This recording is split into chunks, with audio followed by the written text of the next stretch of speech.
300, 400, 500, 600 meters per second and counting.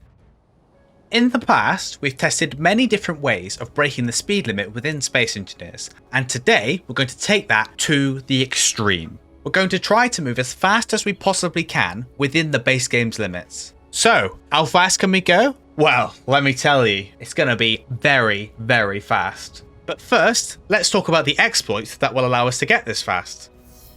So, today we're going to use a little exploit in Space Engineers called the basic laws of physics in order to pull off this speed breaking exploit. There are multiple blocks we can use to do this, but this can be most easily demonstrated using this block here, the hinge. Bum bum ba. If I take my little ship here and fly it to the end of the hinge and dock, if I go to my remote access, go to hinge thing, go to terminal, and activate this timer block reverses the hinge every second, which means the hinge will start going back and forth. So if we press start, we'll see we start going back and forth. And we're going around 16 to 17 meters a second. Now obviously that's not very fast, so if we toggle off our hinge, disconnect our little ship, fly it away, and we place like, I don't know, 9 more pillars down, get our little ship, and then reconnect ourselves. And now if we re-enable our timer block, you can see that we're almost hitting 100 meters a second. In fact, I think when we glitch around at the end, we are actually going over 100 meters a second. So the question is, why is this? So the hinge is continuing to move at the same speed. So every second it does a full rotation back and forth. The only difference is the distance we're moving.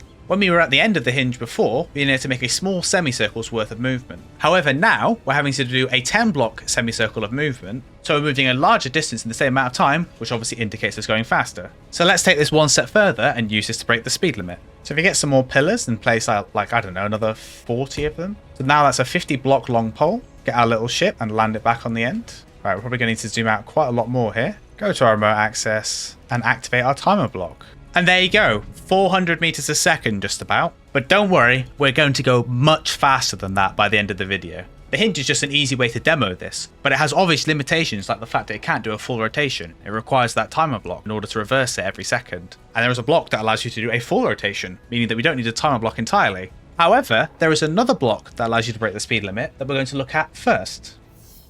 So here I have a stack of 16 pistons. Each piston moves at 5 meters a second at its maximum speed, so stacking 16 of them will move us at 80 meters a second, in theory. So if I go to my remote access, I've got piston thing, and all I need to do is press reverse on the pistons and then quickly press escape.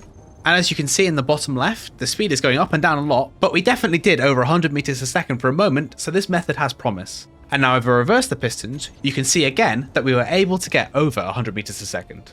So I'll be right back when I've taken this to the extreme. And speaking of taking things to the extreme, I'm getting very close to hitting 50,000 subscribers. When I hit 25,000 subscribers, I destroyed an entire planet. So for 50k, I guess we're going to have to go bigger. This is 5 times as many pistons as before, and if each piston moves at 5 meters a second, and we now have 80 pistons, this should move at roughly 400 meters a second. But as we saw before, it goes way faster than that. So if I go to our remote access, go to our piston thing, go to our terminal, see all our pistons are selected in this beautiful rainbow that's really satisfying to scroll through. Go to our reverse button, and then in theory move really fast now. So 3, 2, 1. Oh, 1,000 meters a second. Oh, we got a lot of lag. Oh, I think I might know why. Yeah, that wasn't really intended, if I'm honest. Right, let's try this again, shall we? I've moved this away and up, so it should be able to go far enough now. Go to my terminal. Now if I reverse, we're going over 1,000 meters a second. We're still lagging, but as to be expected. And apparently we're going back now, and apparently we're going forward again. Well, regardless, we're going over 1,000 meters a second. I would say that's a success. But as I've said, this isn't the fastest method, but there is one reason I wanted to test this method. Whilst true you could use this to move things very fast around the planet, obviously when we're thinking of these things, we're always thinking of destruction. So if I just whip out good old Apollo here and put it right in front, yes, that looks good. And now if I go to the terminal, go to here, control the terminal, and reverse those pistons. That's not what I expected to happen at all. Oh, I've got damage turned off. Right, damage is back on. Get those pistons, reverse.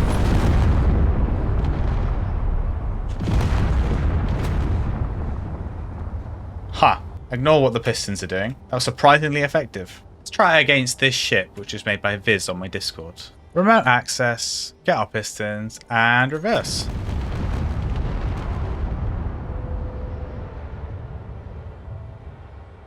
That's very interesting. I might want to stop that in case I get demonetized. This seems very effective. Shame we didn't hit anything important. Or maybe that's just good ship design. Anyway, that's enough of destruction. Let's get back to speed. So, the rotor is very similar to the hinge, except it can spin all day around, but it has quite a few other interesting properties that make it way better than the hinge and way better than the piston. But to start with, let's just give this rotor a spin. So, like and spin scribe, terminal, advanced rotor, and whack that speed up to 30 RPM. And as you can see, we're immediately breaking the speed limit, 252 meters per second. If we go back to like and spin scribe, go to our advanced rotor, there's a lot of settings we can change. And we could use one of these settings to make this potentially much better than it already is. If we lower the torque and the braking torque of the rotor to 0, and also turn it off just for good measure, when I activate the thrusters on my ship, we'll see that the arm begins to spin freely. So hypothetically, and by hypothetically I mean I'm actually going to do it now, if I were to grab a large atmospheric engine, I could place that on the side of my arm, and then if I dock my ship onto the arm again, remote access, I can spin scribe, get to my thruster and enable the override. Aside from the fact that it's a lot glitchier, you can see that we're speeding up much faster. A lot faster. 666 meters a second and climbing. I feel a bit dizzy now, I'm not going to lie. So we seem to cap out around 675. We are still going up. Oh my god, don't do that. Motion sickness. So obviously there's still a limit of doing it this way, but look how much faster we've just got just by putting that thruster on. So we did one thruster. I guess the question is, what happens if we do 6 thrusters? It is only fair that we do this from the same place, because obviously going to the end of the arm would yield us faster speed anyway. But in order to find out the fastest we can possibly go, we need to see if more thrusters gives us more speed, or if the limitation is actually on the rotor. So, get our group of thrusters and just enable thrust override on all of them. Right, here we go. So we've already passed the game speed limit. We're now at 200. I might go into spectator for this, because that's hurting my eyes. Right, I've put some more reactors on. I don't think we were having enough energy to power the thrusters at full strength. So if we try again now, get our thrusters, power them up to maximum speed. Oh, that's a way better immediately. Okay. We've way surpassed the limit, so more thrusters is better. And we've now got to about 775 meters a second and capped out. Now, we were going faster with our pistons before, so it looks like we're going to need to find new ways of getting faster. So if we get rid of our arm, as we won't be needing that for a minute, and then we're going to do something crazy. We're going to place a second rotor, and then a third rotor, and then a fourth rotor, and then a fifth rotor.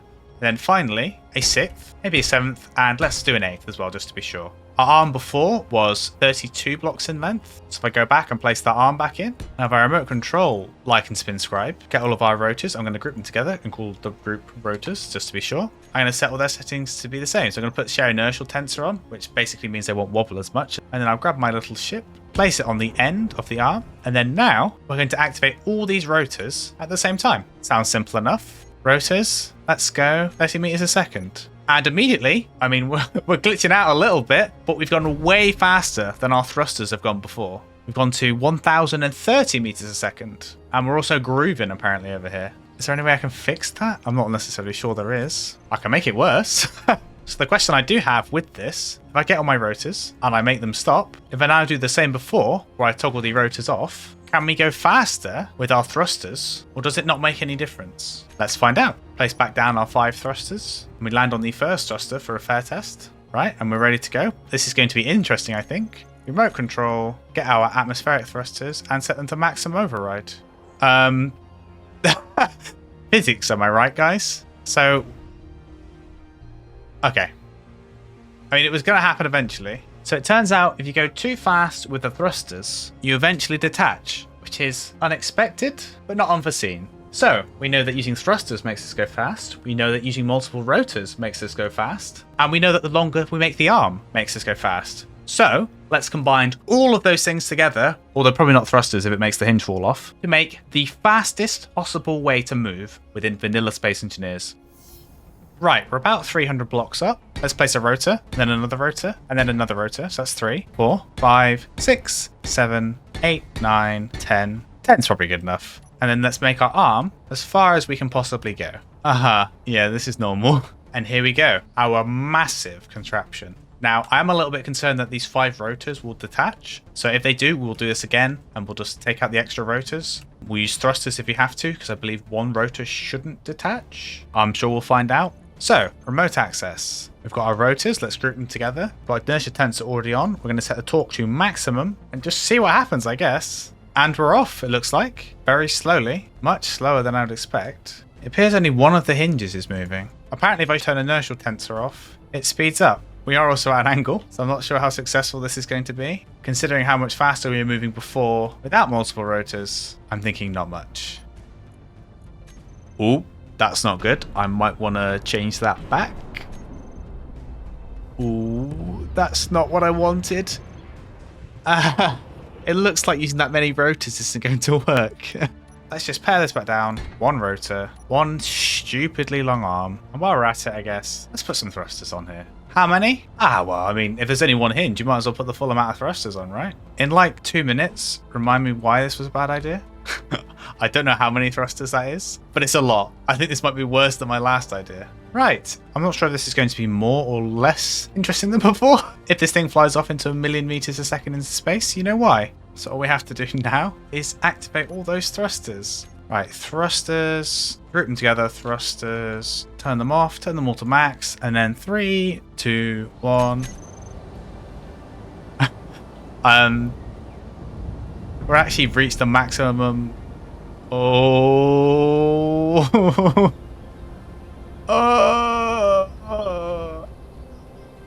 Stop. Let me out. Aha. I think there might be a hard limit. I think my computer is hotter now than when I blew up an entire planet. What is going on? Got the gravity at the bottom. It actually doesn't look that bad when you think about the fact that the other end is doing like 1,000,000,000 meters a second. Wait, did I not turn the rotor off? No, I didn't. That might explain a few things. What I'm going to do, I'm going to turn this on. I'm going to turn rotor lock on. I'm going to turn those thrusters off. Okay. Yes. I'm going to take a guess and say that the speed limit for a subgrid might be 1,067 meters a second. I'm going to assume that's the limit. I can't imagine it'd be any higher than that. It was a very specific number to get stuck on as the ship like glitched around for 5 minutes. But as always, if you do know a way of getting over that 1,067 meters a second, let me know. And as always, if you enjoy these kinds of weird and wacky physics destroying videos, like this video and subscribe to the channel to let me know. A special thanks to the Whisk Man, Hamish Drowner, the Wildcat, Tarantula Fudge, and Somit. If you'd like to support this channel, you can become a YouTube member or a patron with the links below this video.